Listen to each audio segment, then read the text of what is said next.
J'ai été choqué quand j'ai appris que j'avais le diabète. D'un coup, j'étais là à devoir m'injecter moi-même de l'insuline dans le ventre.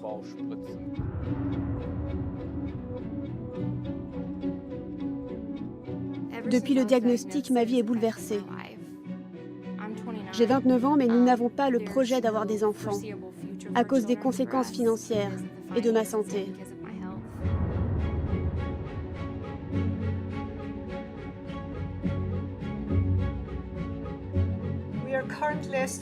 Nous estimons qu'il y a actuellement plus de 400 millions de personnes avec le diabète dans le monde.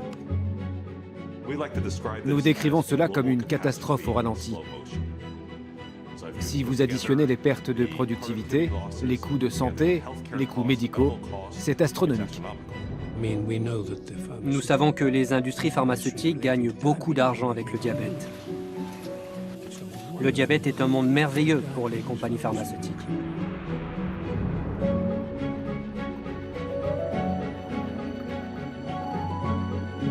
C'est la seule maladie, on dirait, dont tout le monde accepte, se satisfait parfaitement de l'idée qu'on ne la guérira jamais. Pourquoi ?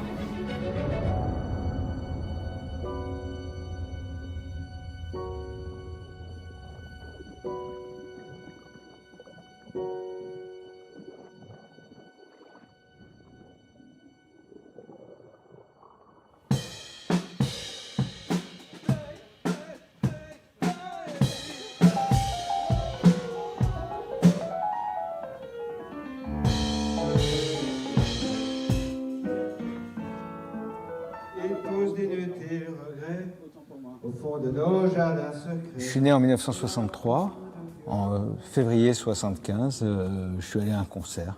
Je suis rentré de là très fatigué, très affaibli. Je passais une nuit à boire, à beaucoup d'eau, à pisser. Et le lendemain, on m'a fait des analyses et très rapidement, on m'a dit diabétique de type 1. Le diabète de type 1 se déclare sans prévenir. Il y a 45 ans, le pancréas du musicien Bertrand Burgala a cessé de fonctionner. Une défaillance irréversible, pour laquelle la médecine n'a encore trouvé aucun remède, aucune explication. Cette maladie sournoise implique une série de contraintes à gérer au quotidien. Tu te testes encore là? Ouais, j'étais à 81. Et tu sais, comme il y a une latence en plus dans ces trucs, tu vois, c'est la question. Là, je suis pas du tout en train de penser au concert. Je me dis, comment je vais faire? Si je me sucre trop, après je vais être crevé. Si je me sucre pas assez, c'est un peu con aussi. Ça prend un truc sucré sur ça, non? Merde, comme ça.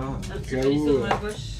Dans la hiérarchie des désagréments liés au diabète, pour un diabétique de type 1, la piqûre, c'est un des derniers emmerdements qu'on peut avoir. Parce qu'avant, on a des choses qui nous impactent beaucoup plus.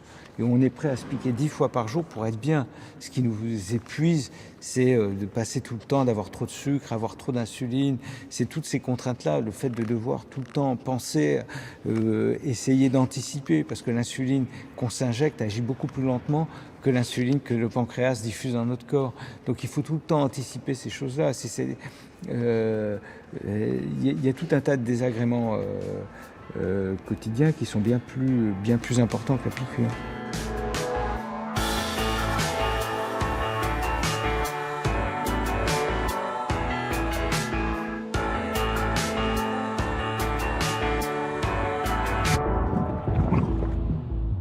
Le corps a besoin d'une petite quantité de sucre dans le sang pour fonctionner.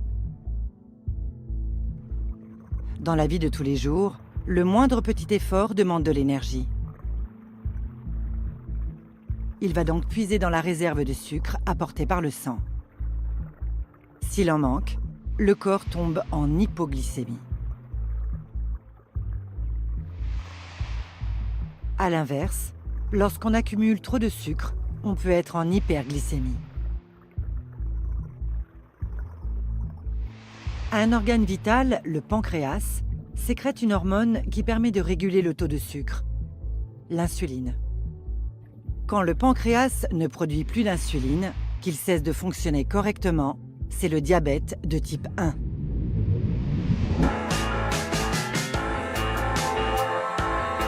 Sans insuline, le sucre s'accumule dans le sang, les organes fonctionnent mal, le corps s'empoisonne. Le malade tombe dans le coma et finit par mourir. Pour éviter cette issue fatale, le malade doit s'injecter un traitement d'insuline de synthèse plusieurs fois par jour pour réguler son taux de sucre.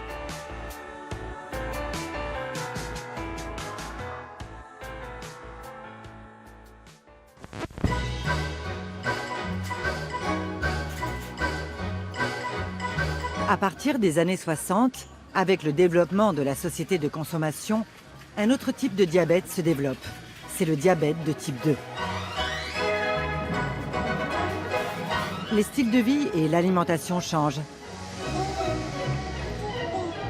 Go on, take it. All right, ma'am. On mange plus gras, plus sucré et on fait moins d'efforts physiques. Submergé par les glucides, le pancréas sécrète trop d'insuline et finit par s'user. Tout au long du XXe siècle, le sucre s'installe durablement dans nos assiettes. Il est partout, dans les plats préparés, les sodas, mais aussi les féculents que nous consommons désormais en excès.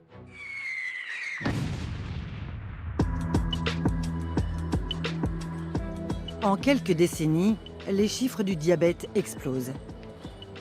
On passe de 50 à 430 millions de diabétiques dans le monde. 90% de ces malades sont des diabétiques de type 2.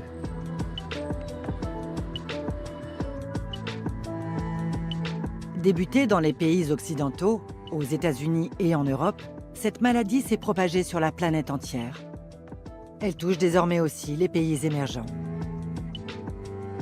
Presque inexistant en Chine il y a 30 ans, le diabète concerne aujourd'hui un adulte sur 10. Cette maladie chronique s'invite jusque sur le continent africain, où elle devrait connaître une progression de 150% d'ici 2050.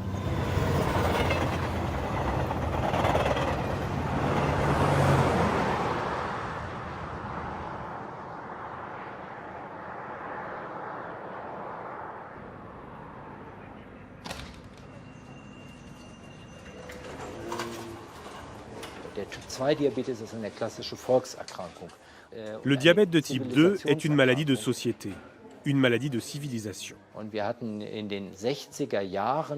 Nous avions dans les années 60 moins d'1% de cas en Allemagne. Et aujourd'hui, il représenterait entre 9 et 11% de la population. Une maladie silencieuse qui s'installe sans qu'on s'en aperçoive, jusqu'au jour où les problèmes sérieux commencent. So, Herr Dr. Busmann, guten Morgen. Wir machen eine Blutabnahme. Kommen Sie einfach mit. Da.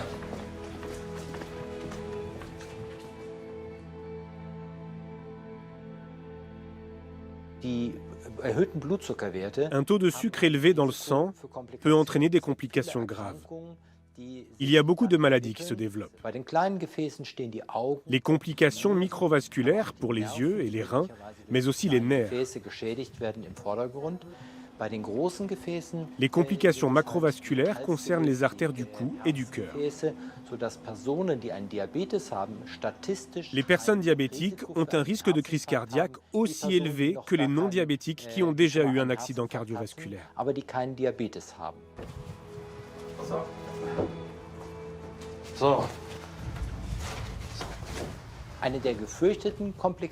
Une des complications redoutées, c'est le syndrome du pied diabétique. Quand le système nerveux est défaillant, les pieds n'ont plus de sensibilité. Et les personnes se blessent sans le sentir. Ils ne remarquent pas leurs blessures et celles-ci s'infectent. Et cela peut mener jusqu'à l'amputation. Tut das weh?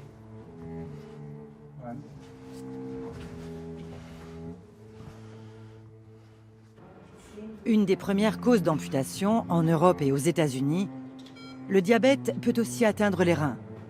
Il est à l'origine de la majorité des dialyses et des greffes.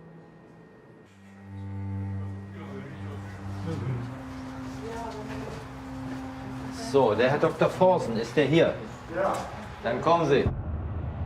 La science permet à l'homme de repousser ses limites. Devant l'explosion du diabète de type 2, l'industrie pharmaceutique répond présente. Pour qu'aujourd'hui, moi, diabétique, grâce à un CureCheck mobile, le lecteur de glycémie tout en un et sans bandelette, je puisse... vivre une vie normale, quoi. Dès les années 80, une multitude de traitements sont proposés, dont les publicités vantent une vie radieuse et insouciante. Oh!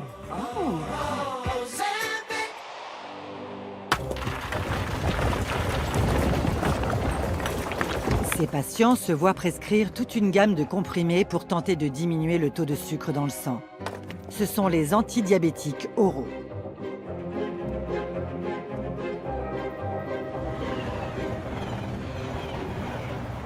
Ces médicaments permettent, en principe, de garder le diabète sous contrôle, mais pas d'en guérir. Des traitements à vie dont les prix n'arrêtent pas de grimper. Face à ce tsunami sanitaire au coût prohibitif, la communauté internationale tire la sonnette d'alarme. Le diabète coûte cher, trop cher. 760 milliards de dollars par an au niveau mondial. L'ONU a rédigé une déclaration sur le diabète en 2006 parce qu'il pèse sur les systèmes de santé à cause de son coût élevé, bien sûr.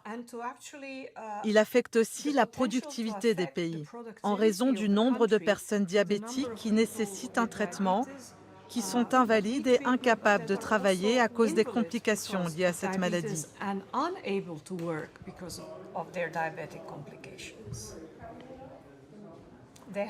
Les États se sont engagés à mettre en place des plans nationaux pour contrôler les maladies chroniques. Ils se sont aussi engagés à avoir des recommandations nationales et une approche multisectorielle dans leur politique pour contrôler la montée du diabète. À l'exception du sida, c'est la seule maladie à avoir fait l'objet d'une résolution de l'ONU. Malgré ce vote symbolique, l'épidémie ne faiblit pas. De plus en plus de voix s'élèvent pour dénoncer une mobilisation insuffisante qui impacte tout autant les deux types de diabétiques. Bertrand Burgala fait partie de ceux qui refusent la situation actuelle. Deuxième invité d'RTL Soir, Dandy, producteur, musicien, chanteur.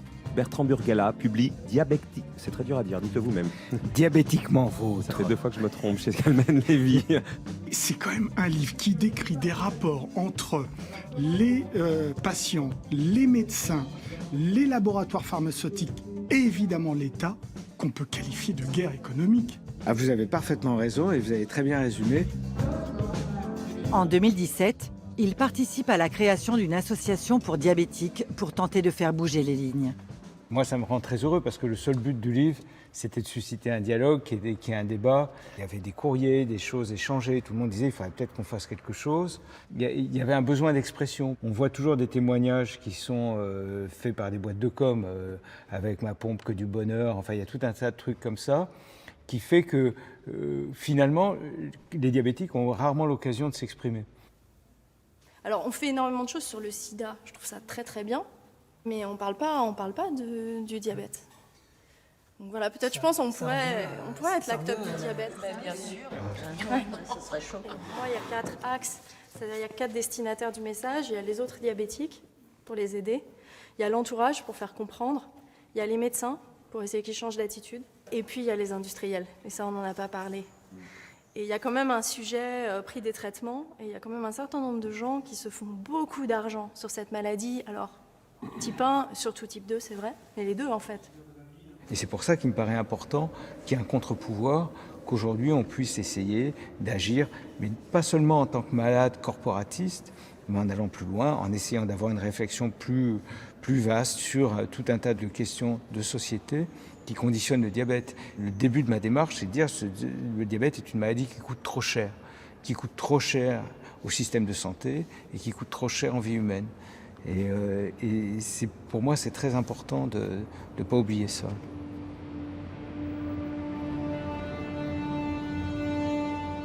Comment en est-on arrivé là? L'histoire des traitements du diabète avait pourtant bien commencé.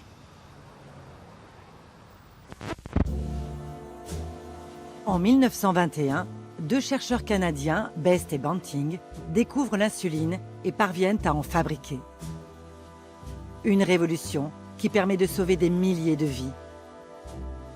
L'impact sur de jeunes enfants dont les jours étaient comptés est spectaculaire.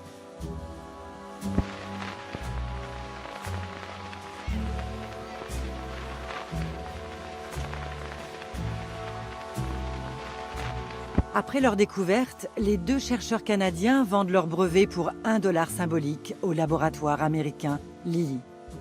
Ils lancent la production d'insuline à une échelle industrielle. Ils ont donné le brevet pour $1 chacun, pour sauver des vies humaines, pour qu'on puisse fabriquer de l'insuline partout dans le monde, pour sauver tous ces gamins qui étaient en train de mourir dans des souffrances atroces, puisqu'on les faisait crever de faim pour les prolonger de quelques mois. Ils ont accepté pour sauver des vies. Sauf qu'après, toutes les évolutions ultérieures ont été brevetées par les laboratoires. Et donc, cette invention géniale de l'insuline, elle a été totalement dévoyée. Could you tell me anything about insulin? What it is and how it's made? Well, it's not made exactly. It comes from animal pancreas. The plant works day and night to supply the demand for insulin and uses many tons of pancreas each week. Most of the pancreas comes from abroad and arrives at the factory deep frozen. It is reduced to a paste and mixed with alcohol, which dissolves the insulin. Then follows a long and complex series of processes which gradually remove all the impurities. Au fil des décennies, les techniques de production se perfectionnent. Une course au brevet que se livrent aujourd'hui 3 laboratoires seulement. L'américain Lilly, le danois Novo Nordisk et le français Sanofi. Après les insulines animales, les laboratoires produisent des insulines humaines, fabriquées en répliquant le gène humain de cette hormone. Les prix font un premier bond. Selon les pays, elles sont vendues 3 à 10 fois plus cher que leurs concurrentes. This new genetically engineered insulin has 2 distinct advantages. It shouldn't give the side effects that can come with the present form, and it shouldn't begin to run short, as the present type will in just 20 years from now. À partir de ce moment-là, on a pu couper dans le génome humain et extraire le chromosome de l'insuline, le séparer du reste pour l'injecter dans un micro-organisme. On utilise de la levure comme celle du boulanger ou de la bière, et on met le gène dedans. Cette levure commence alors à produire de l'insuline. C'est de l'insuline conçue génétiquement. Cette technologie a permis de délivrer de l'insuline au monde entier, parce que nous n'avions plus de problème de capacité. Si nous avions besoin de plus d'insuline, il suffisait de construire une nouvelle usine. En 2000, le laboratoire français Sanofi annonce avoir mis au point une insuline encore plus performante que les autres. Elle serait même révolutionnaire. La Lantus. C'est une insuline analogue. Le gène a été modifié pour se diffuser plus lentement dans le corps. D'après le laboratoire, cette innovation justifierait une nouvelle hausse de prix. À l'époque, en France, un flacon de Lantus est vendu 46 €, contre 18 € pour l'insuline humaine.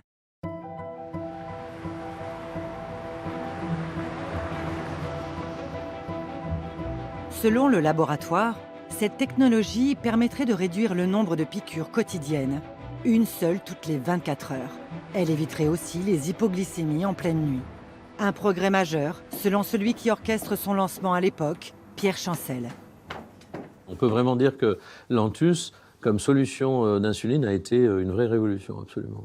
Donc ça a changé la vie complètement des patients diabétiques qui, notamment pour les patients diabétiques de type 1, prenaient leur dernière injection à 10 h du soir, par exemple, et pour certains qui étaient obligés de mettre leur réveil à 5 h, 6 h du matin pour avoir leur nouvelle injection, et avec toujours la hantise, dans la nuit, d'avoir une hypoglycémie nocturne et avoir une issue fatale, c'est-à-dire pas se réveiller.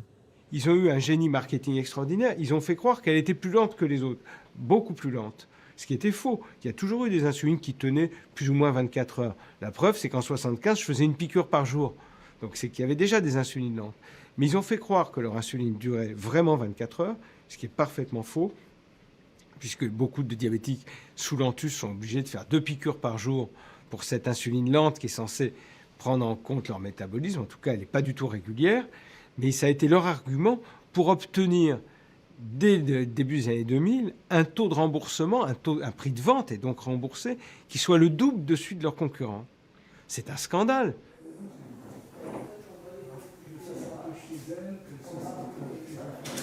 Avec cette nouvelle insuline, Sanofi ne veut pas se limiter aux diabétiques de type 1. Sa nouvelle cible, les diabétiques de type 2, pour lesquels les piqûres d'insuline ne sont prescrites que lorsque les autres médicaments, les comprimés oraux, ont échoué. Pour ces patients de type 2, quand on les passait à l'insuline, entre guillemets, c'était la dernière étape. Ils étaient déjà dans le couloir de la mort. Ils le décrivent très bien. Et il y avait cette peur de l'insuline. Donc le fait de dédiaboliser l'insuline avec une approche qui était plus simple, plus maniable, de manière à l'utiliser plus tôt, aussi ont pu changer les pratiques en termes de traitement des patients et notamment l'utilisation de l'insuline chez ces gens-là.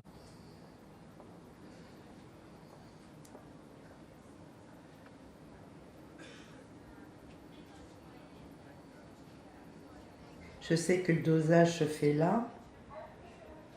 Moi, je crois que c'est 4. Donc, je crois qu'il faut tourner sur 4 parce que vous avez des chiffres ici. Ouais. J'ai besoin d'un cours. Oui, mais je vous montrerai comment on fait. On va faire ça ensemble tranquillement. Ouais, Il n'y a pas de souci. Je veux bien parce que Ça ça m'effraie un peu ça. Ok, plus tard. Merci, à plus tard. L'insuline était quelque chose qui était réservé et utilisé par les endocrinologistes, par les diabétologues. Donc tout l'enjeu, c'était d'impliquer les médecins généralistes de manière à ce qu'ils puissent utiliser cet outil plus simple. On a aussi mis en place des ateliers de formation, de grands programmes en fait, de formation à l'utilisation de l'insuline par les médecins généralistes. On a cascadé ça aux États-Unis, en France, en Europe, en Allemagne, partout.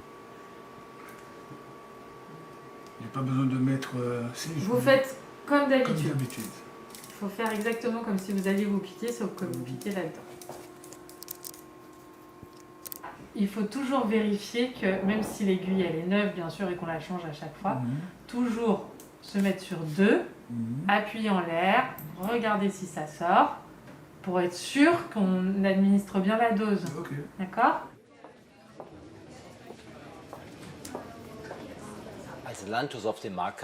Lorsque la Lantus est arrivée sur le marché, elle a été promue auprès des médecins généralistes.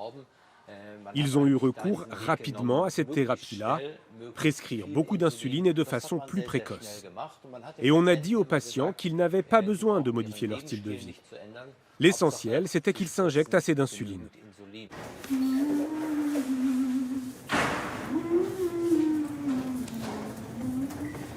Sanofi ne cible pas seulement les médecins. Il faut aussi séduire les patients. Le laboratoire va chercher à leur simplifier la vie.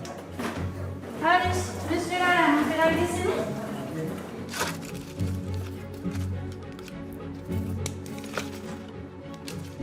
Des prises de sang permettent de mesurer le taux de sucre dans le sang, la glycémie. Mais les résultats des analyses sont complexes, peu lisibles. Le laboratoire va promouvoir un marqueur clair et facile à s'approprier. L'hémoglobine glyquée, autrement appelée HbA1c.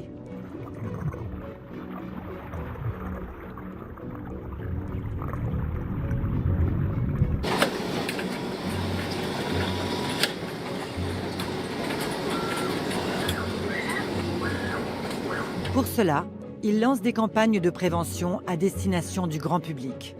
Le message est simple, mémorisable par tous. Si l'hémoglobine glyquée est inférieure à 7, vous allez bien.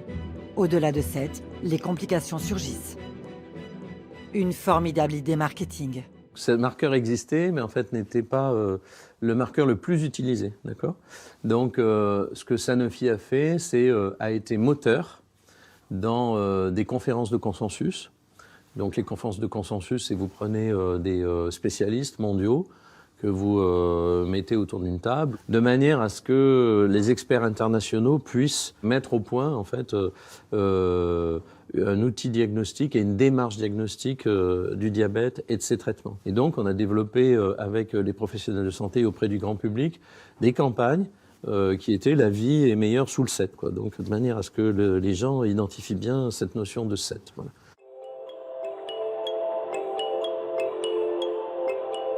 Also der HbA1c zeigt uns praktisch die Stoffwechseleinstellungen in den letzten 3 Monaten an. Wir wissen, dass gerade ein wichtiger Grenzpunkt der HbA1c über 7% ist. Daher auch die Aktion gesünder unter 7. Wir möchten, dass der Blutzucker Langzeitwert unter 7% ist, denn dann wissen wir, dass Folgekomplikationen insbesondere an den Gefäßen und an den Nerven vermieden werden können. Et donc, au bout de 2 ans, 3 ans, Sanofi avait pu multiplier par 5 en fait, le nombre de médecins qui étaient capables d'initialiser l'Antus et de faire bénéficier des patients de l'Antus. Ce qui fait qu'au total, la population de patients qui étaient insulinisés et qui ne l'étaient pas auparavant avait doublé dans les 4 ans, en fait, en 4 ans. Voilà.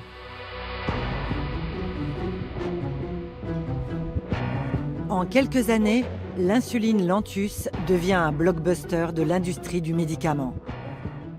Au plus haut de sa gloire, en 2015, juste avant que son brevet tombe dans le domaine public, elle représente près de 20% du chiffre d'affaires de Sanofi, soit plus de 6 milliards d'euros.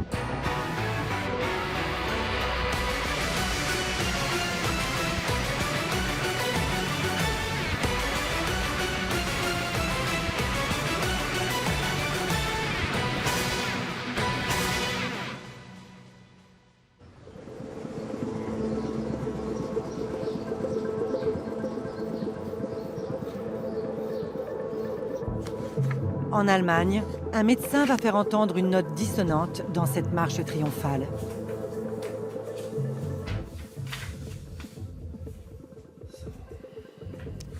À l'époque, il est le directeur de l'Institut pour l'évaluation des médicaments, l'IQWiG.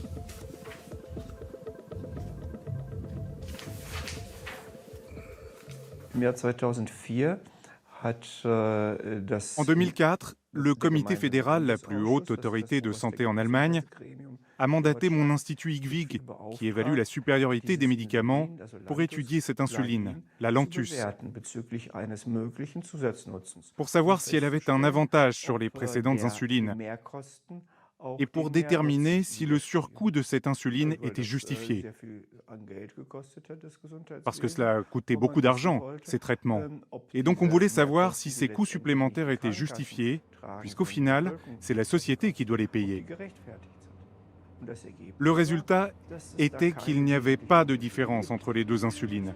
La Lantus n'est pas supérieure. Cette insuline ne serait pas plus efficace que les autres d'un point de vue médical. Une conclusion qui ne convainc pas l'industriel. J'explique moyennement ça parce que concrètement, si vous allez proposer à un patient insulinisé d'abandonner son insuline analogue et de revenir à l'ancienne insuline en disant « mais ne vous inquiétez pas, finalement, il n'y a pas vraiment de service médical rendu, vous n'y perdrez pas », en fait, je ne sais pas si vous allez en trouver beaucoup. Hein. Donc vous pensez que ces résultats ne sont pas justifiés? Moi, je trouve que c'est quand même un petit peu curieux. Selon les autorités allemandes, les études fournies par Sanofi pour l'autorisation de mise sur le marché n'auraient pas été faites correctement. Le laboratoire aurait sous-dosé les insulines traditionnelles pour donner un avantage à sa propre insuline. L'insuline humaine, appelée aussi NPH, doit en principe être injectée 2 fois par jour, le matin et avant de se coucher. Les études de Sanofi étaient faites de telle sorte que l'insuline humaine n'était injectée qu'1 fois avant la nuit, et donc cela agissait de manière faussée, et cela provoquait artificiellement plus d'hypoglycémie nocturne. Et l'entreprise pharmaceutique a présenté cela comme un avantage, mais ça ne l'est pas. C'est une étude complètement faussée. Es gab damals, kann man schon sagen, eine Kampagne eigentlich. Ne? Also der Hersteller hat natürlich aufgeschrieben. À l'époque, il y a eu une campagne contre lui. L'industriel a bien sûr contesté en disant que tout était faux et déformé, qu'il était un ennemi de l'industrie, de la part des associations de patients aussi, qui sont en partie influencées par l'industrie pharmaceutique. Es war schon eine sehr starke Stimmung. Il y avait une ambiance assez mauvaise contre l'Institut et contre Peter Sawicki.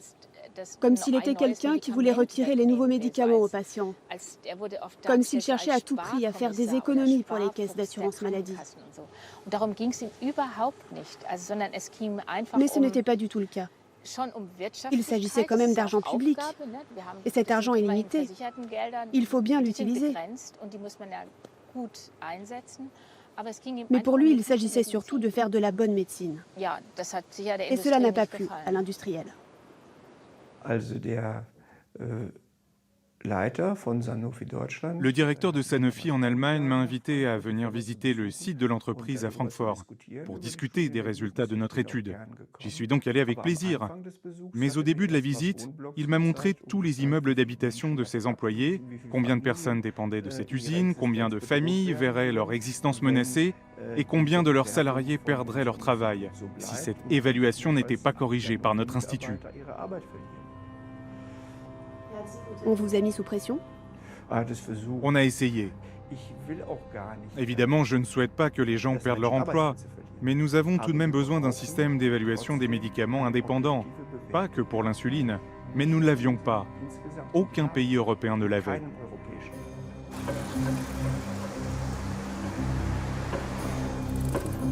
La décision des autorités allemandes est sans appel. Pour les diabétiques de type 2, la Lantus ne sera plus remboursée qu'à hauteur du prix des insulines humaines. Malgré cette polémique autour du médicament de Sanofi, ses ventes n'ont pas baissé. Les habitudes de prescription sont prises. D'autres États, dont la France, ont contesté la supériorité de la Lantus, sans plus de conséquences. Le produit phare de l'industriel français reste l'insuline la plus vendue dans le monde.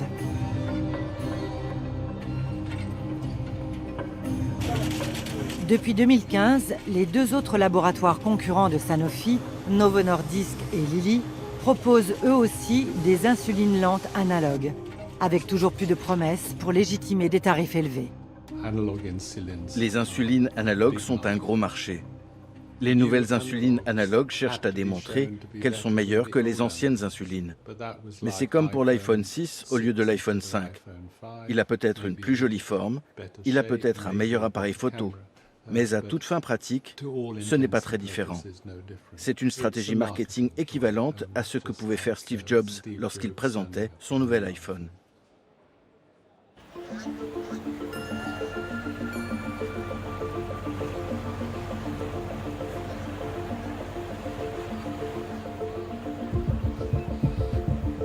Pour justifier leurs augmentations de prix, les laboratoires mettent en avant les coûts de fabrication élevés de ces insulines analogues, en comparaison des versions plus anciennes, les insulines humaines. Mais cet argument a été récemment mis à mal par des chercheurs de l'Université de Genève. Cette équipe a cherché à comprendre pourquoi un diabétique sur deux n'avait pas accès à l'insuline dans le monde. On nous disait toujours que les insulines analogues sont beaucoup plus complexes à fabriquer que les insulines humaines. Et nous, on voulait vraiment savoir un peu plus sur cet élément de coût de fabrication. Et donc, on a travaillé avec des collègues pour un peu déterminer ce coût de fabrication en regardant chaque élément de cette chaîne de fabrication. On a pris le coût des matières premières, toutes les matières premières qui vont pour fabriquer un flacon d'insuline. On a pris un certain coût pour l'élément réglementaire qui est non négligeable. Donc les coûts réglementaires, c'est les coûts pour amener un médicament sur le marché. Il faut faire des essais cliniques, il faut montrer que ce médicament est d'une bonne qualité.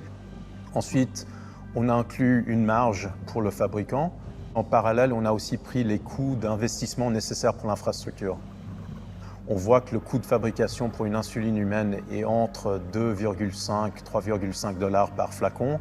Et pour la plupart des insulines analogues, on est dans le même ordre de grandeur. Si on regarde les prix de vente en France, par exemple, un flacon d'insuline humaine est environ à 13 €. Et pour un flacon d'insuline analogue, par exemple la Lantus, on est presque au double, donc 25 € par flacon. Il y a 3 conclusions à tirer. 1, que le prix en bout de chaîne pour le patient ou pour le système de santé n'est pas justifié par les coûts de fabrication. Deuxième conclusion, c'est de dire que les coûts de fabrication entre l'insuline humaine et l'insuline analogue ne justifient pas cette cette différence de prix de nouveau en bout de chaîne. Et troisièmement, que les marges de l'industrie pharmaceutique sur ces insulines, dans beaucoup de contextes, est énorme. Dans cette course au profit, les 3 laboratoires monopolisent 99% du marché. Cet oligopole ne laisse aucune place à la concurrence. D'autres industriels en Chine, en Inde et en Russie fabriquent des insulines moins chères, mais ne parviennent pas à percer sur le marché occidental. Le problème que ces petites sociétés ont, c'est qu'il y a l'élément réglementaire, donc ça coûte de rentrer sur un marché, par exemple en Europe ou aux États-Unis, où la réglementation est très stricte. Et donc, c'est un investissement à faire et beaucoup de ces sociétés n'ont pas ces ressources pour entrer sur ces marchés. Ensuite, il y a la machine de marketing qui est en place.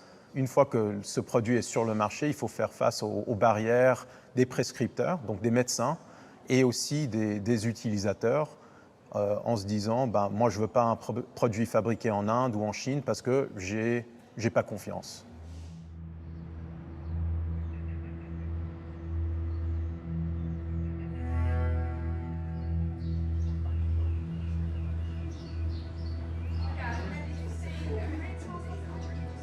Aux États-Unis, cet oligopole a abouti à une situation ubuesque et tragique.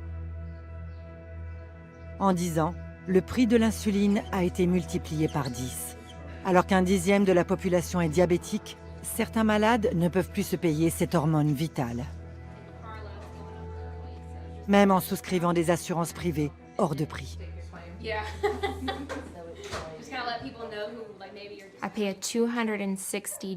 Je paie $260 par mois.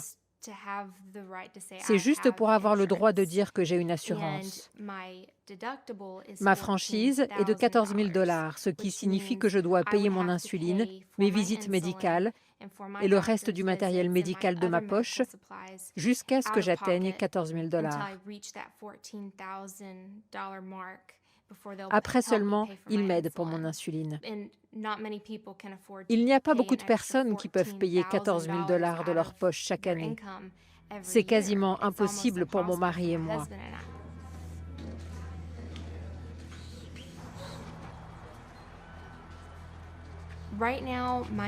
Actuellement, mon insuline vient de mon médecin, de mes amis. Ma mère a des amis qui sont diabétiques de type 2 et qui ont un surplus d'insuline qu'ils n'utilisent plus. Et ils sont assez généreux pour me la donner. Et quand mon médecin a des patients qui décèdent, ce qui est malheureusement arrivé récemment, il m'a donné plus d'1 an de traitement d'insuline. Donc, heureusement, je ne vais pas devoir les payer maintenant, parce que cela aurait été catastrophique pour moi si j'avais dû payer l'insuline tous les mois.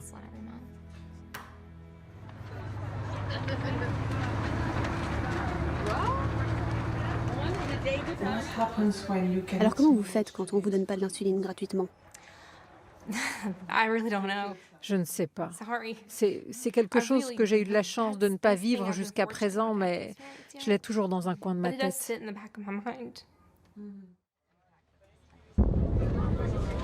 Well, this is way better than hiking from down there, right? My name is Elizabeth, and I'm the founder of T1 International. We're a diabetes advocacy organization that takes no funding from pharmaceutical companies, and we advocate for everybody with type 1 diabetes, specifically access to the things that we need to survive. This company right behind me has raised the price of their insulin over 1,000%. And we believe that access to insulin is a human right. This is a global problem. People are dying in every corner of the world. People are dying here in the United States of America, what's supposed to be the wealthiest country in the world with supposedly the best healthcare system in the world. This is not the way that it should be.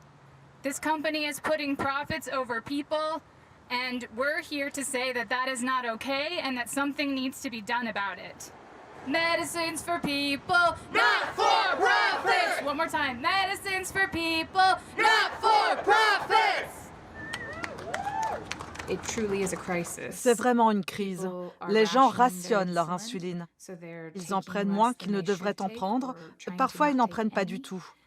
Ils essayent d'ajuster leur régime et leur prise d'insuline, et cela est très dangereux.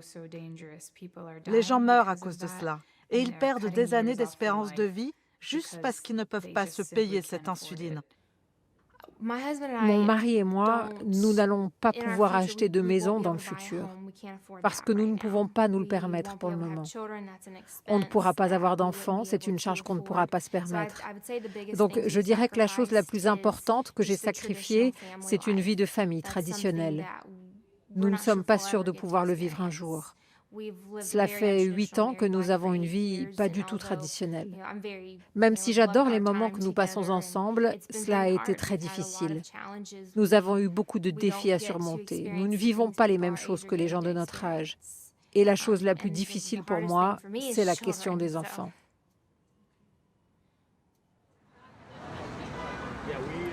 The next step here is to deliver some of these insulin vials that we have created. So this is a vial of Humalog with the label taken off and a message inside. What we've done is we've said these are the things that we sacrifice for the cost of insulin. Nicole has brought some of Alec's ashes that are in one of these vials to show the sacrifice, the ultimate sacrifice that they made because he couldn't afford the insulin. Alec was facing a cost of $1,300 a month for insulin and diabetic supplies. Alec worked full-time as a restaurant manager for a small family-owned company who did not provide health insurance for its employees. Alec made decent money, and because of this, he did not qualify for assistance of any kind. Not from the insulin makers, not from the state, and not from the federal government. Without anyone knowing, Alec began to ration his remaining insulin because at the time he went to the pharmacy, he did not have enough in his bank account to spend the $1,300 required. Alec began to adjust his diet, take less insulin than his body required to make it to payday. Alec's body was found 3 days prior to payday. Alec died from diabetic ketoacidosis due to a lack of insulin in his body.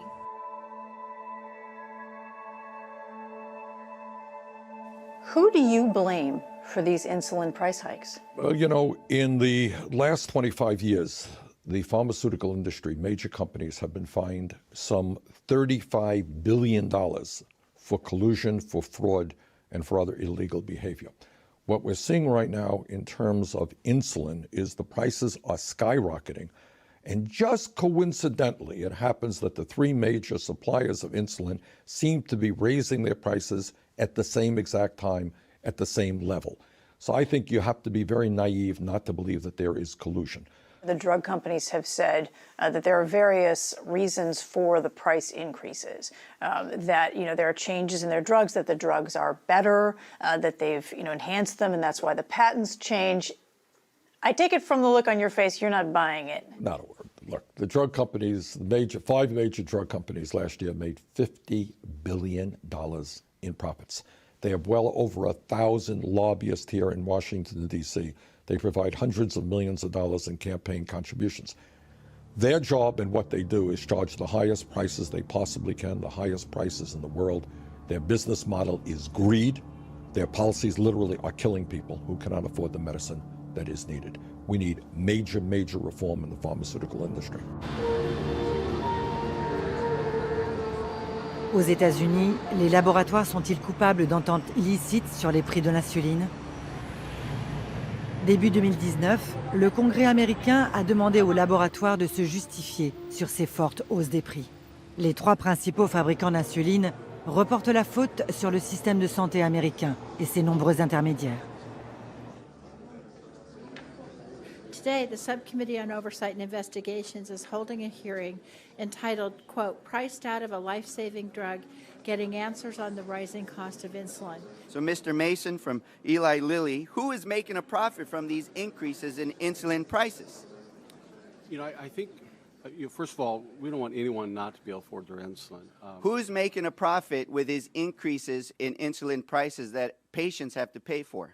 Our net prices, the price that we receive, are going down. Are you? Are you making a profit? Are the CEOs of your companies making these profits? Our net prices, the price we receive has gone down since 2009. Well, somebody's making a profit. Somebody's getting richer on the backs of our patients.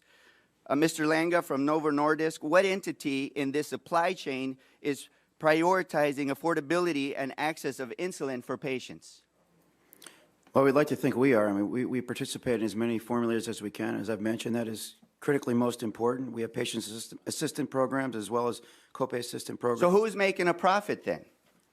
Well, our nets are going down as well, but there is a small profit that comes. Your nets, but your overall profits for the company and CEOs have been going up, haven't they?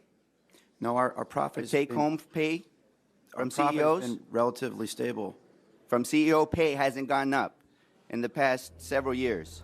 His pay has increased, yes. Okay. À la suite de ces auditions, les 3 grands laboratoires se sont engagés à réduire les prix pour les plus démunis. Une mesure pour faire bonne figure. Les Américains ne bénéficient pas d'une prise en charge publique des dépenses de santé aussi généreuse qu'en Europe. Pour une majorité d'entre eux, l'insuline reste un produit de luxe.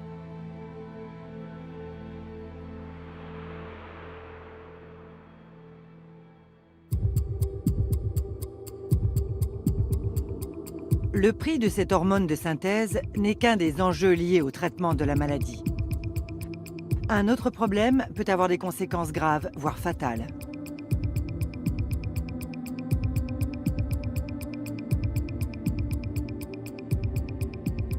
Pour maintenir leur taux de sucre en dessous du fameux plafond de 7% vanté notamment par les laboratoires, de nombreux diabétiques de type 2 accumulent les médicaments, jusqu'à mettre leur vie en péril.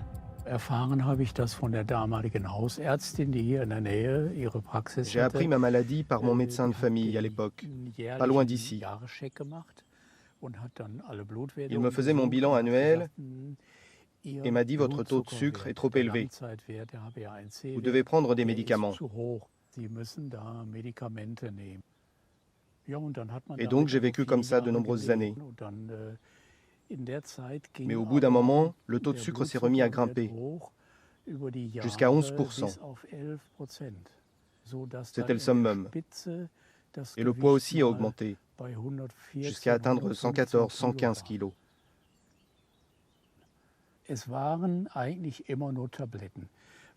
C'était que des médicaments, toujours plus de médicaments. Puis j'ai pris de l'insuline pendant environ 7 ans. Puis il y a eu les premiers symptômes, où j'ai remarqué que j'avais des tremblements dans le corps et des problèmes de circulation. J'ai mesuré ma glycémie et j'ai constaté que j'étais en dessous de 60. Cela veut dire que mon lecteur de glycémie clignotait rouge et me disait que mon taux n'était plus mesurable. Il était en dessous de 60. Et fin août, il y a eu cet incident où j'ai frôlé le coma. Une hypoglycémie sévère qui a failli lui coûter la vie. Conséquence de cette obsession a ramené son taux de sucre au-dessous des fameux 7%. En 2008, une étude ébranle les certitudes des diabétologues. Elle montre que plus on s'obstine à vouloir baisser le taux de sucre dans le sang, en empilant les médicaments, plus cela représente un risque pour les malades. À force de traiter pour réduire l'HbA1c, on multiplie le risque d'hypoglycémie et le risque cardiovasculaire. Les gens qui étaient dans ces études étaient traités avec beaucoup de médicaments, jusqu'à 5 médicaments. Et cette étude nous a montré que cela était sans doute le mauvais chemin à prendre. Avec ces baisses intensives de la glycémie, on pouvait certes réduire les complications des nerfs et des yeux, mais ce que l'on souhaite surtout, c'est réduire les risques cardiaques, les crises cardiaques et les AVC. Mais cela ne s'est pas produit. C'est pour cela que la bonne approche est de dire qu'il ne faut pas seulement se concentrer sur le sucre, ne pas faire de la sucrologie, mais de la diabétologie. Qu'il faut regarder l'ensemble du syndrome cardio-métabolique avec tous les facteurs de risque. Et c'est ainsi qu'on réussit. L'hyperglycémie, c'est toxique. Les niveaux de preuve sont évidents. C'est-à-dire que plus vous avez de sucre dans le sang, plus vous avez une toxicité vasculaire. Mais là où c'est pas intuitif, c'est pas parce que vous avez une hyperglycémie qu'en la baissant, vous allez réduire le risque.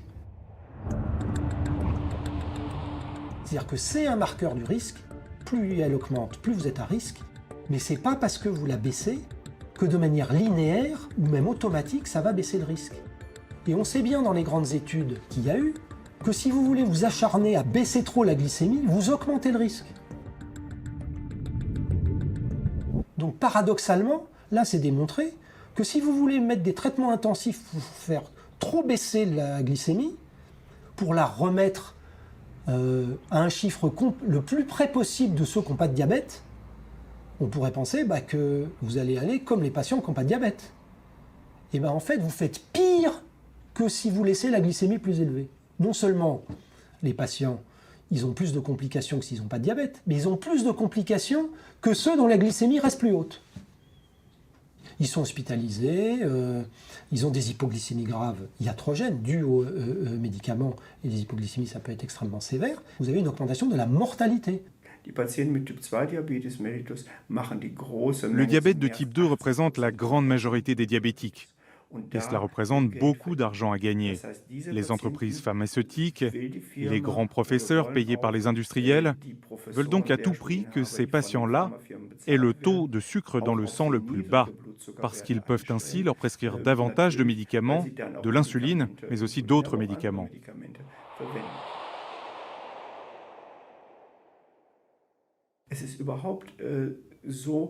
Mais cette peur que les industriels, certains professeurs et les médecins insufflent à ces patients, qui ont des taux de sucre élevés, surtout les patients plus âgés, cette peur est éthiquement discutable.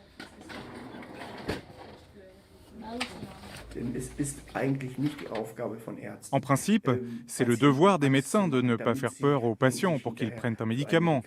Mais les industries du médicament se servent de cela. Et je trouve que c'est moralement répréhensible. Cette obsession de la glycémie a conduit à un immense scandale sanitaire en 2007. L'affaire de l'Avandia, le traitement antidiabétique le plus vendu dans le monde à l'époque. Tout a commencé aux États-Unis. A study in the Journal of the American Medical Association Monday links GlaxoSmithKline's Avandia diabetes drug to heart risk. There are new questions this morning about the safety of GlaxoSmithKline's diabetes drug, Avandia. If you or someone you know has suffered a heart attack, stroke, or even died while taking Avandia, call attorney Jim Adler right now. I'm Jim Adler, the tough, smart lawyer. If you or a loved one is taking this drug, call me right now.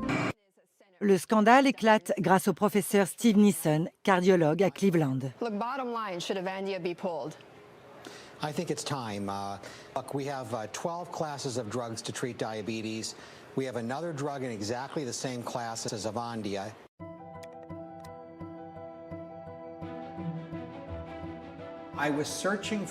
Je cherchais des informations sur ce médicament et je suis tombé sur ce site internet où GlaxoSmithKline avait publié toutes les informations. Nous avons trouvé 42 études cliniques, dont 35 n'avaient pas été rendues publiques jusqu'à présent.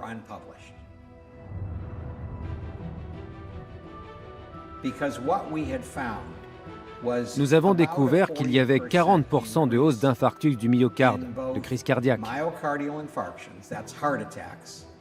et une hausse presque identique de mortalité cardiovasculaire.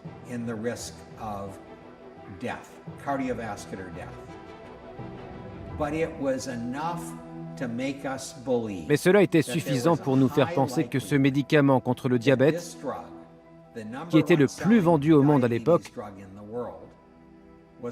causait des crises cardiaques et des morts prématurées.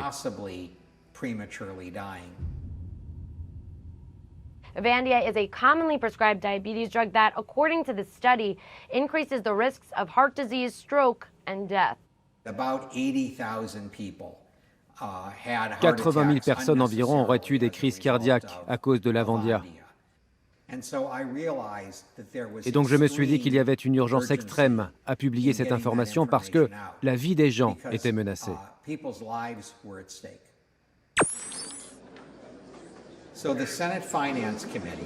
Le comité des finances du Sénat a mené une enquête sur cette affaire.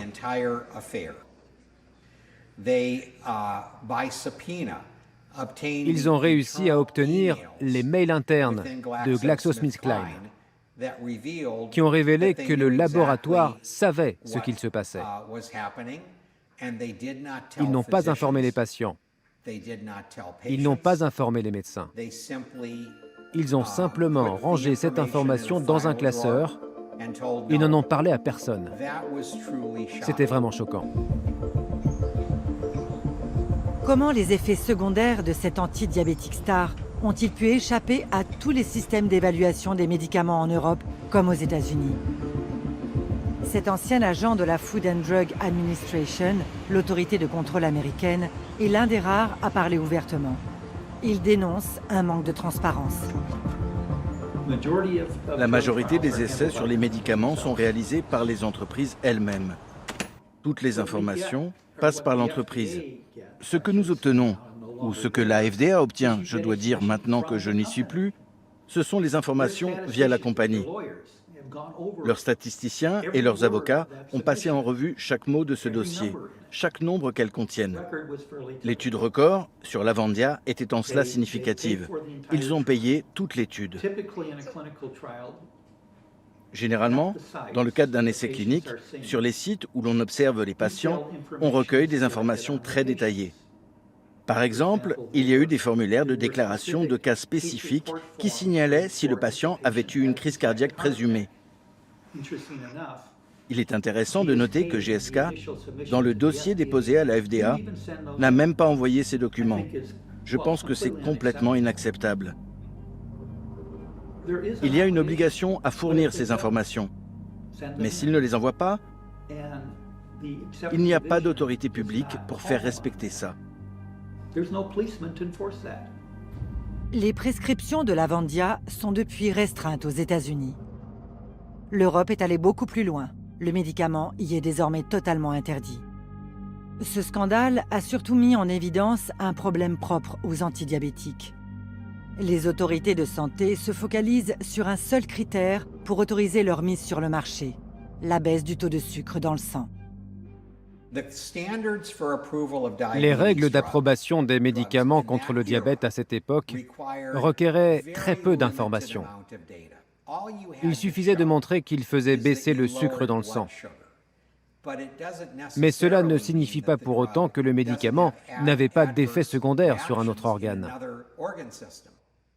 Donc ignorer cela et rester complètement centré sur le glucose, c'était complètement irrationnel.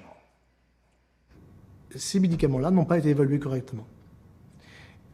Et bien sûr, c'est inquiétant, c'est même choquant, parce que on demande que les autres médicaments, des autres problèmes de santé soient évalués correctement, mais dans le diabète de type 2, ce n'est pas le cas.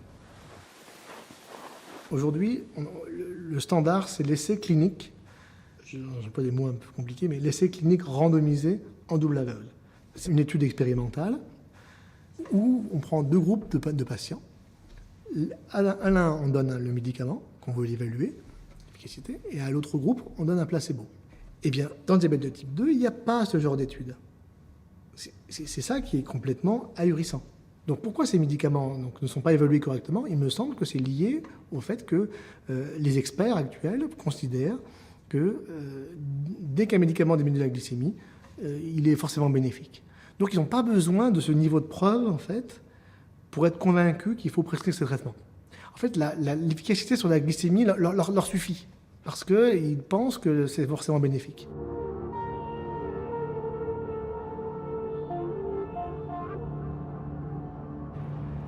Progressivement, les autorités de santé ont pris conscience des dérives du glucocentrisme. Elles ont durci leurs exigences. Pour mettre un nouveau médicament sur le marché, les laboratoires doivent désormais s'engager à prouver qu'il n'aggrave pas trop le risque cardiovasculaire. Heureuse coïncidence, l'industrie pharmaceutique a développé une nouvelle famille de molécules qui correspondraient à ces exigences, les GLP-1, une hormone qui stimule la sécrétion naturelle d'insuline par l'organisme. Si vous êtes en surpoids et que vous commencez à mieux manger, à avoir une vie plus saine, et que vous prenez ce médicament, ce qui a été prouvé dans les études, c'est que vous serez très proche d'une glycémie normale. Le risque de maladie cardiaque diminuera et vous commencerez à perdre du poids. Le GLP-1, ce n'est peut-être pas seulement le chef d'orchestre du diabète, c'est peut-être le chef de plusieurs orchestres dans le corps. Et nous essayons d'analyser tout cela parce que je pense vraiment que le GLP-1 est la plus grande percée dans le diabète depuis l'insuline en 1922. Novo Nordisk a développé son propre GLP-1, le liraglutide.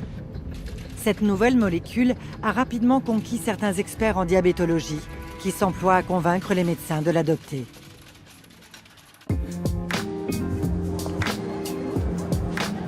On est très heureux de vous accueillir ici à l'occasion de ce 44e congrès de la SFD.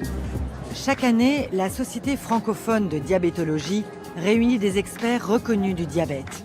Ils viennent y présenter leurs dernières recommandations pour traiter la maladie. Ces congrès sont immanquables pour les laboratoires. En 2018, Novo Nordisk y organise un déjeuner-débat. Merci Freddy, merci à Novo Nordisk. Sur scène, Bernard Charbonnel, l'un des piliers de la Société francophone du diabète. Il expose ses conclusions sur le liraglutide à un public de médecins. En 2018, le liraglutide est la seule médication de cette catégorie disponible en France. Et c'est la raison pour laquelle, et c'est mon propos de conclusion, le liraglutide est l'antidiabétique de la prévention cardiovasculaire secondaire en 2018. Merci beaucoup.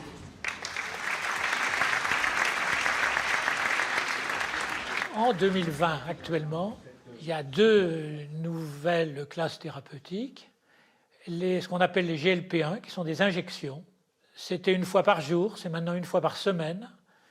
C'est très puissant pour faire baisser la glycémie.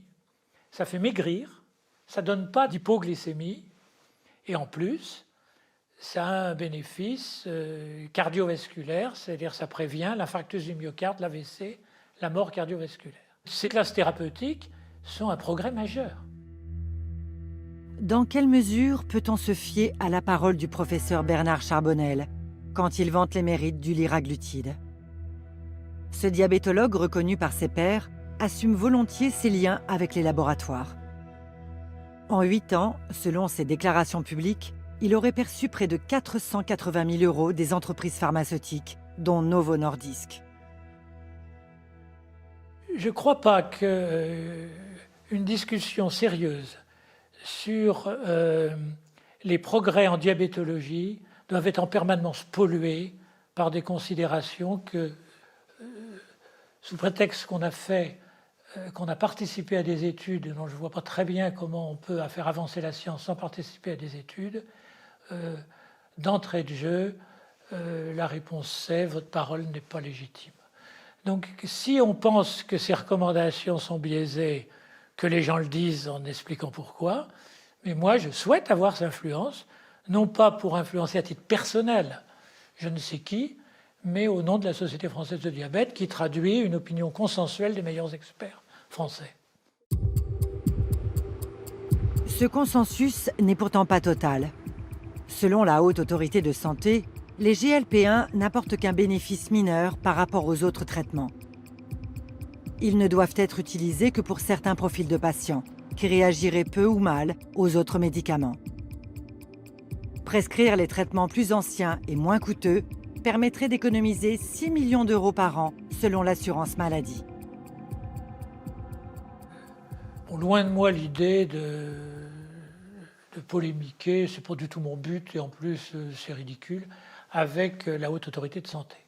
La seule remarque qu'on peut faire, c'est que la recommandation en question, qui effectivement ne conseille pas les GLP-1, elle date de 2013. Donc c'est une sorte d'évidence factuelle de dire que cette recommandation est obsolète. Donc on attend avec impatience de nouvelles recommandations de la Haute Autorité de Santé qui seraient fondées sur la science actuelle. Mais ça, c'est le côté administratif français, c'est un règlement obsolète en regard de la science. Donc je pense qu'il ne faut pas se précipiter non plus pour faire une recommandation dès qu'une nouvelle molécule arrive sur le marché. Ce n'est pas rien de faire une recommandation pour le diabète qui touche 4 millions de personnes en France, qui est un vrai sujet. Et donc, vous voyez qu'il y a une controverse. Personne n'est vraiment d'accord comment traiter le diabète entre les Anglais, les Allemands, les Français, les CSO européens de cardio, qui ne disent pas la même chose que la Société francophone du diabète, alors qu'il y a des membres de la Société francophone du diabète dans la société européenne. Donc tout ça est assez compliqué, et donc je crois qu'il ne faut pas se précipiter pour élaborer des recommandations. Là, on regarde la littérature, on regarde qu'il y a assez de littérature pour commencer à l'analyser, pour voir s'il n'y a pas des contradictions, parce que ce n'est pas parce qu'une étude dit quelque chose, il faut qu'une deuxième étude soit conforte, soit infirme ce que fait la première étude. Donc on attend qu'il y ait assez de littérature pour qu'il y ait vraiment cette analyse critique de la littérature. Il y a sans doute une autre raison pour laquelle les autorités de santé françaises sont aussi prudentes. Pour rédiger ces recommandations, la HAS doit réunir un groupe d'experts sans lien d'intérêt avec l'industrie pharmaceutique, ce qu'elle peine visiblement à faire. Et c'est difficile de trouver des experts indépendants pour Ça dépend des spécialités, oui. Parfois, c'est parfois difficile de trouver des experts qui sont totalement sans conflit d'intérêt. Dans le diabète, on a lancé les candidatures, on va voir si on en trouve. Je ne peux pas vous dire là, parce que c'est en cours. Donc on a lancé l'appel à candidature et on verra si on en trouve. Avec ces consignes contradictoires sur le traitement du diabète de type 2, les patients sont bien en peine de se faire un avis. D'autant qu'une autre façon de traiter cette maladie permettrait de sortir de la surmédicalisation, voire de se débarrasser définitivement des médicaments. En Allemagne, Wilfried Stranger en a fait l'expérience avec succès, après des années de traitements intensifs qui ont failli lui coûter la vie. Comme j'ai frôlé le coma, je me suis dit plus jamais ça. Et donc, ce concept m'a paru génial. J'ai pensé, peu importe ce qui arrive, je tiendrai le coup. Le lundi matin, j'ai appelé le professeur Martin et je suis allé à son cabinet. So, Herr Strenger, jetzt kommen Sie mir direkt mit.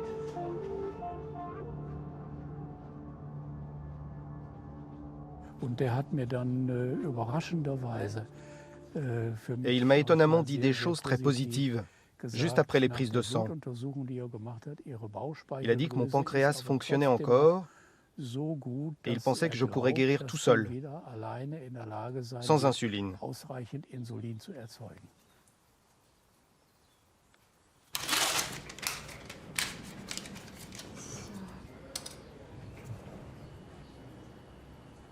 Alors que Wilfried Stranger ne prend plus aucun médicament, les analyses sanguines sont formelles. Après 30 ans de diabète de type 2, il est en rémission.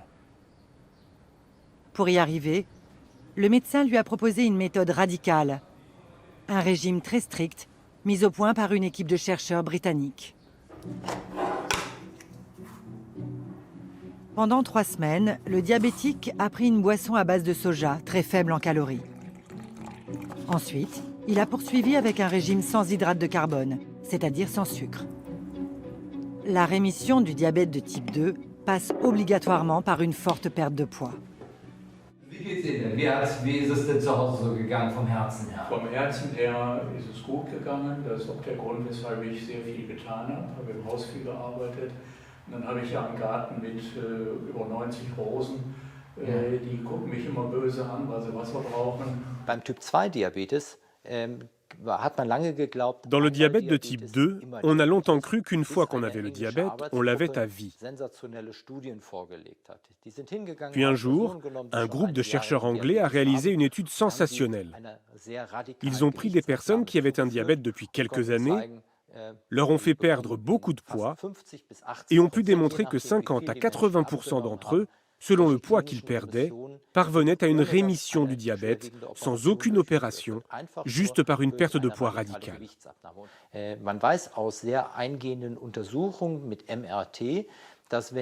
On sait par des études très précises que lorsque le pancréas est engraissé, la production d'insuline baisse, mais elle n'a pas disparu.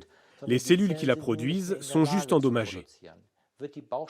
Quand le pancréas est dégraissé, les cellules qui produisent l'insuline refonctionnent et la production d'insuline augmente. Et le taux de sucre dans le sang baisse. Et nous avons fait le même constat ici, à Düsseldorf. Nous avons réussi à supprimer l'insuline chez certains patients et même à supprimer tous les médicaments chez certains patients qui sont arrivés en rémission. Et je crois vraiment que c'est le chemin de l'avenir.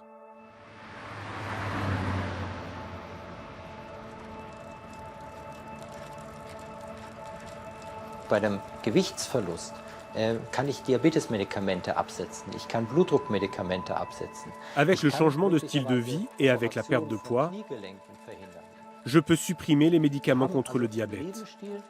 Je peux supprimer les médicaments contre la tension et je peux éviter des opérations du genou.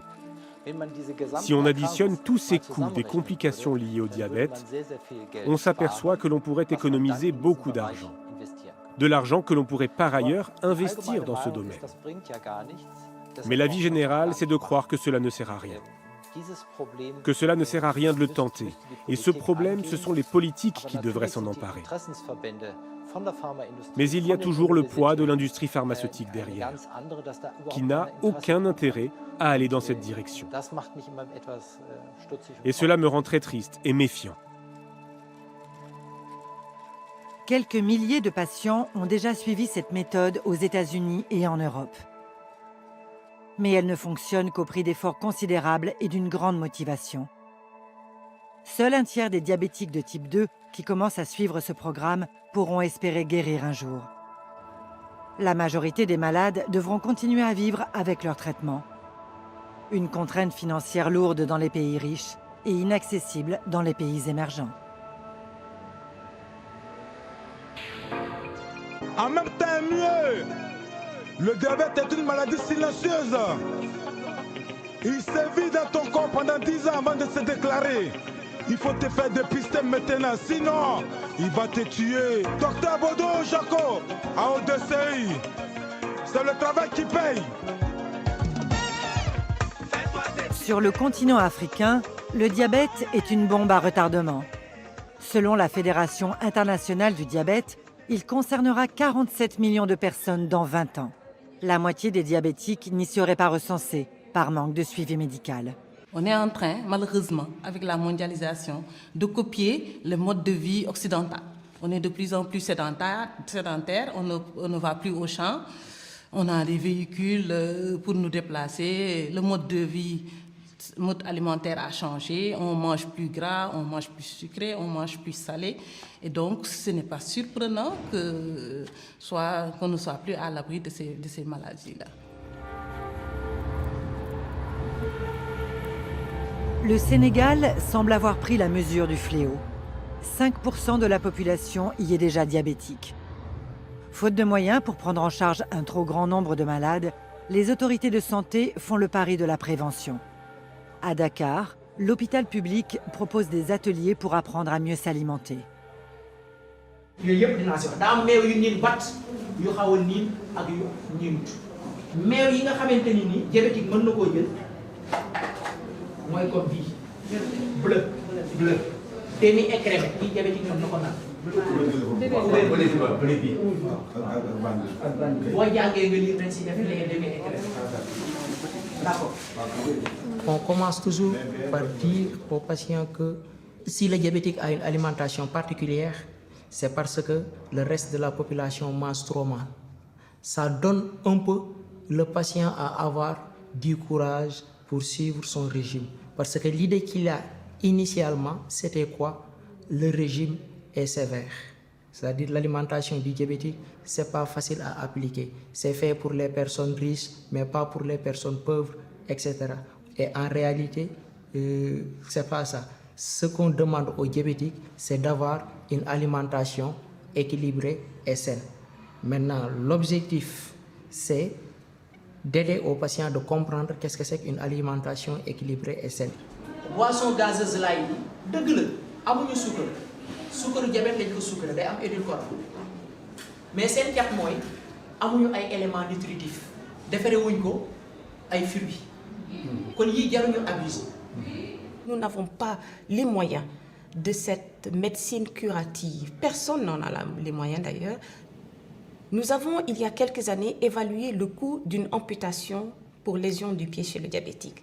Ce coût était évalué à 1 600 000 francs CFA en dehors de l'appareillage, ce qui correspond à peu près à 3 000 €. C'est pratiquement impossible pour un ménage moyen au Sénégal de payer pour en plus avoir une amputation. Et ceci n'incluait pas l'appareillage orthopédique. Le coût des complications du diabète va peser trop lourd sur les patients, sur les familles et sur le système de santé en général. Donc il faut faire de la prévention primaire si cela est possible, pour éviter que la maladie ne s'installe. C'est maintenant le moment d'agir pour arrêter cette progression, sinon on n'y arrivera pas, cela est certain. Ces campagnes de prévention ne font pas le poids face au pouvoir de séduction de l'industrie agroalimentaire, que ce soit au Sénégal comme dans le reste du monde. En 2018, en France, le montant dépensé pour les publicités pour la restauration rapide, les boissons sucrées et les barres chocolatées se chiffre à 300 millions d'euros, 20 fois plus que le budget accordé par l'État pour son plan Nutrition Santé. La lutte contre le diabète est-elle une bataille perdue d'avance ? Elle ne peut en tout cas pas reposer sur les seules épaules des malades. Tout se passe comme si la prévention visait à rendre les individus acteurs de leur propre santé. Et dès lors, si la pathologie, par exemple le diabète, se déclenche, eh bien, c'est que la personne n'a pas adopté les bons comportements par exemple d'alimentation ou de vie, sédentarité, etc. Et donc, en quelque sorte, il s'agit de blâmer la victime.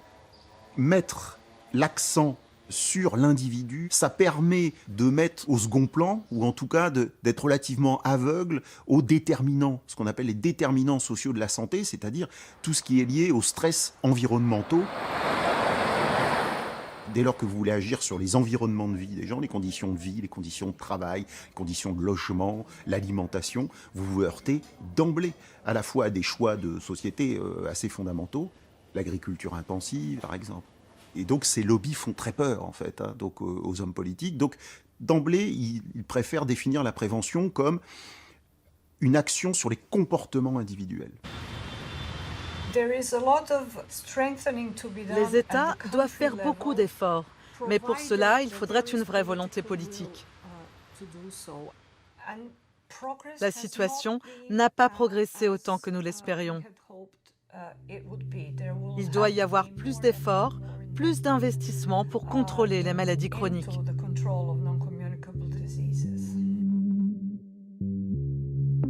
Il est vain de compter sur les seuls individus pour tenter de freiner la maladie. Au-delà de nos comportements, c'est tout notre environnement qu'il faudrait modifier en profondeur.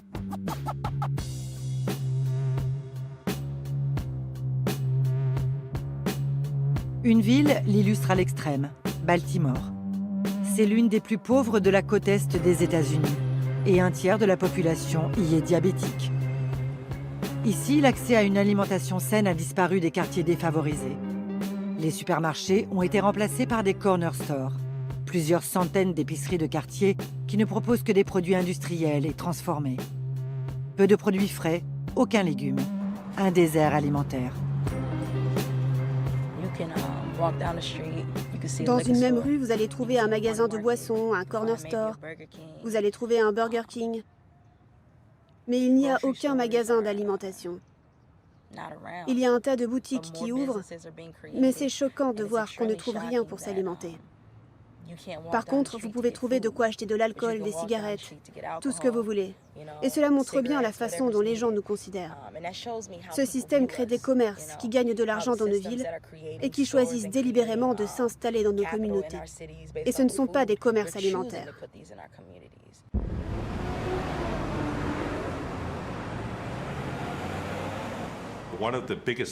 Une des grandes croyances, c'est de dire que c'est le résultat de gens feignants, qui prennent de mauvaises décisions ou qui font les mauvais choix. Si c'était le cas, il n'y aurait pas autant de personnes qui se battent avec ce problème. Un problème qui est en augmentation permanente. Ce qui se passe vraiment, c'est le fait que les gens sont conditionnés et influencés par ce qu'ils ont autour d'eux. On ne peut pas simplement dire à quelqu'un qui vit dans un quartier défavorisé « Vas-y, inscris-toi à la gym, paye-toi un abonnement hors de prix, ou va faire des courses dans tel supermarché onéreux ». Ils ne pourront pas se le permettre. La malbouffe est bien moins coûteuse et vous pouvez la conserver plus longtemps. Bien entendu, vous voulez faire tout ce que vous pouvez pour améliorer votre style de vie. Vous voulez faire des efforts. Mais tout le monde a besoin d'aide en réalité. On dit toujours qu'il faut un village entier pour éduquer une personne. C'est la même chose ici. Nous aimons croire que nous sommes indépendants et que nous pouvons faire ce que nous voulons, mais ce n'est pas le cas. Nous sommes influencés par les choses autour de nous.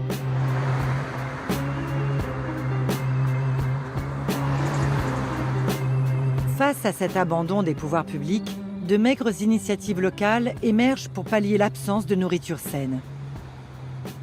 Des habitants organisent des potagers communautaires. Ils distribuent gratuitement des légumes.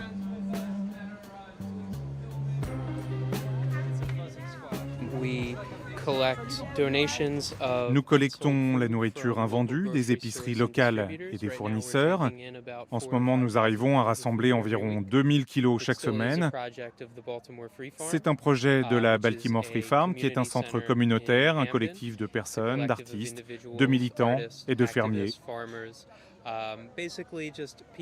En gros, ce sont des personnes qui se réunissent pour résoudre ensemble des problèmes dans leur communauté qui ne sont pas pris en charge par les responsables locaux ou les responsables plus hauts dans la hiérarchie.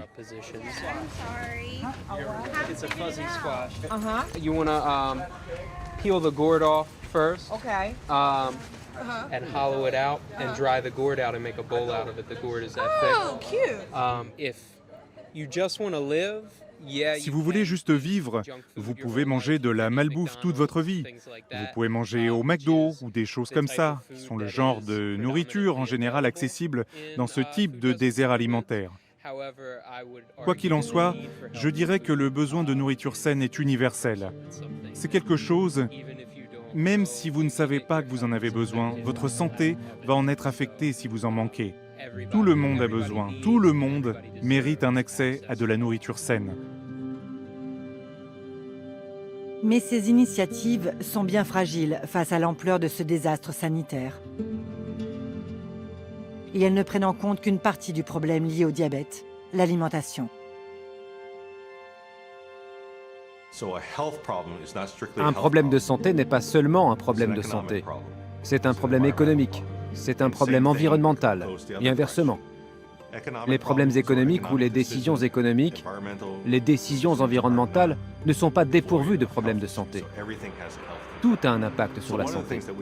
Une des choses qu'il faudrait faire, c'est tenir compte des questions de santé en prenant certaines décisions. Par exemple, lorsque vous réfléchissez à l'urbanisation d'une ville ou son organisation, ou lorsque vous intégrez une autoroute au milieu de la ville, cela va affecter l'accès à la nourriture, à de la nourriture saine. Cela va avoir un impact sur la façon dont les gens se déplacent et interagissent.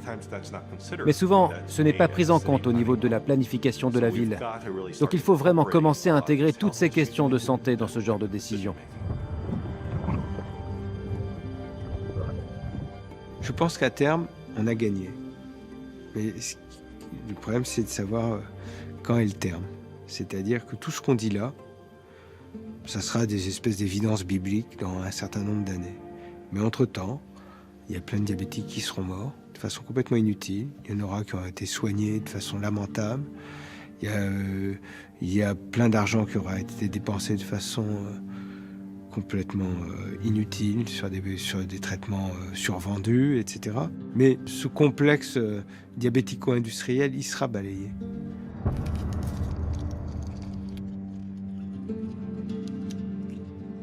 Le diabète est beaucoup plus qu'un problème de sucre et de sang. Il est le symptôme des dysfonctionnements de nos sociétés.